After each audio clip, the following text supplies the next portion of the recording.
కూటమి పార్టీలు అధికారంలోకి వచ్చిన తర్వాత ప్రవేశపెట్టినటువంటి పూర్తి స్థాయి బడ్జెట్లో ఎలక్షన్లో ఇచ్చినటువంటి హామీలకు కేటాయించినటువంటి నిధులకు కానీ ఏమాత్రం పొంతన లేదు. కేవలం అంకెల గారిడి తప్పితే అమల్లో మాత్రం వీళ్ళు చేస్తున్న శూన్యమని మనకు అర్థమవుతా ఉంది. వీళ్ళు ఈ బడ్జెట్ సమావేశాల్లో జగన్మోహన్ రెడ్డి గారిని దూషించడం, చంద్రబాబు నాయుడు గారిని కీర్తించడం మాత్రమే ఈ బడ్జెట్లో మనకు స్పష్టంగా కనిపించింది. ఈ బడ్జెట్లో ప్రజల ఆశలకు కానీ ఆకాంక్షలకు కానీ అలాగే ప్రజలందరూ అభివృద్ధిపై పెట్టుకున్నటువంటి ఆశలన్నీ ఆవిరైపోయాయి నా అభిప్రాయం.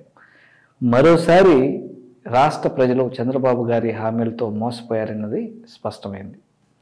ఈ నిధుల కేటాయింపు చూస్తూ ఉంటే బాబు షూరిటీ భవిష్యత్తుకు గ్యారంటీ లేదు అనిపిస్తుంది. లబ్ధిదారుల సంఖ్యలో పెద్ద పెద్ద కోతలు పడేలా చేయబోతున్నారని అర్థమవుతా ఉంది. అదే వైఎస్ జగన్మోహన్ రెడ్డి గారి యొక్క హయాంలో గత ప్రభుత్వంలో ఏ పథకాన్ని కూడా ఏ తారీఖుల్లో మనం అమలు చేయబోయేది స్పష్టంగా ప్రకటించేవారు. అలాగే బడ్జెట్లో కూడా అలాంటి చిత్తశుద్ధి నిజాయితీ కనిపించేది. కానీ ఈరోజు కూటమి ప్రభుత్వం పెట్టినటువంటి బడ్జెట్లో ఏమాత్రం చిత్తశుద్ధి లేదు. దీపం పథకం విషయంలో కూడా మహిళలకు మొండి చేయి చూపించారు. రాష్ట్రంలో 1.54 కోట్ల గ్యాస్ కనెక్షన్లు ఉంటే సంవత్సరానికి 4,115 కోట్లు ఖర్చు అవుతుంది. కానీ బడ్జెట్లో వీళ్ళు మాత్రం పెట్టింది 2,600 కోట్లు మాత్రమే కేటాయించారు. పెన్షన్ల విషయానికి వస్తే గత సంవత్సరం మార్చి నెలలో 66,34,000 మందికి లబ్ధిదారులు ఉండగా ఇందులో 32,000 కోట్లు కేటాయించాలి. కానీ బడ్జెట్లో కేటాయించిందంతా కేవలం 27,000 కోట్లు మాత్రమే. అంటే దీన్ని బట్టి ఏమవుతుంది? పెన్షన్లు పెద్ద ఎత్తున కోతలు విధించబోతున్నారని. గతంలో వైఎస్ జగన్మోహన్ రెడ్డి గారు అమలు చేసినటువంటి పథకాలైనటువంటి చేయూత కానీ, వసతి దీవెన కానీ, ఆసరా కానీ, నేతన్న నేస్తం కానీ, కాపు నేస్తం కానీ, ఈబీసీ నేస్తం కానీ, వాహన మిత్ర కానీ, జగనన్న తోడు కానీ, పిల్లలకు ఇంగ్లీష్ మీడియం చదువులు చెప్పించేందుకు కానీ, నాడు నేడు కానీ, 0 వడ్డీ పంట రుణాలకు కానీ, ఉచిత పంటల బీమా కానీ ఇలాంటి ఏ పథకాన్ని కూడా వాళ్ళు అమలు చేసే పరిస్థితి లేదు, చేయట్లేదు. ఈ పథకాలన్నీ కూడా పేద బడుగు బలహీన వర్గాలకి ఆశాజ్యోతిలా కనిపించేది.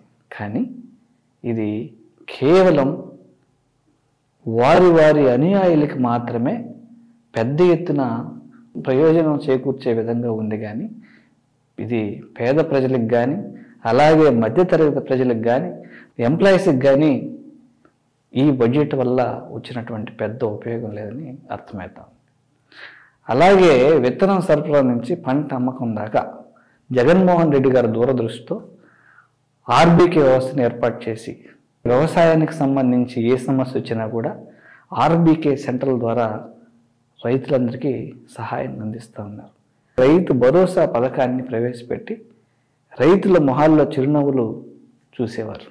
కానీ ఇప్పుడు ఎటు చూసినా రైతులు బాధలు తప్ప వాళ్ళకి ఇస్తానన్నటువంటి అన్నదాత సుఖీభవ పథకం అని ఏడాదికి 20,000 ఇస్తామని చెప్పాను.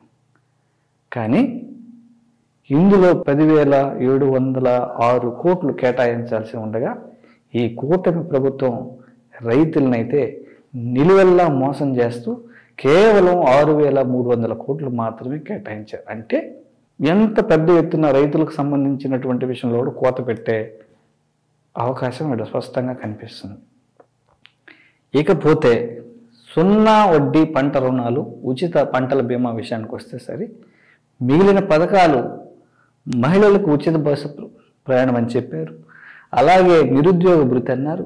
18 సంవత్సరాలు నిండినటువంటి మహిళలకు అందరికి కూడా ఆర్థికంగా భరోసా ఇస్తారన్నారు. కానీ వీటన్నిటికీ ఈ బడ్జెట్లో ఎలాంటి హామీ కానీ బడ్జెట్ కేటాయింపులు కానీ లేవు.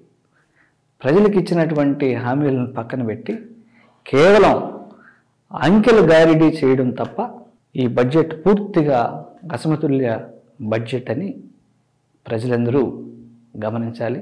అలాగే ప్రభుత్వ వైఫల్యాలను ప్రశ్నించాలి. మోసపూరిత హామీలు ఇచ్చినటువంటి కూటమి ప్రభుత్వాన్ని నిలదీయాలి. మరిన్ని వీడియోస్ కోసం ఛానల్ ని సబ్స్క్రైబ్ చేయండి. లేటెస్ట్ అప్డేట్స్ కోసం వాట్సాప్ ఛానల్ ని ఫాలో అవ్వండి. ఆ లింక్ డిస్క్రిప్షన్ లో ఉంది.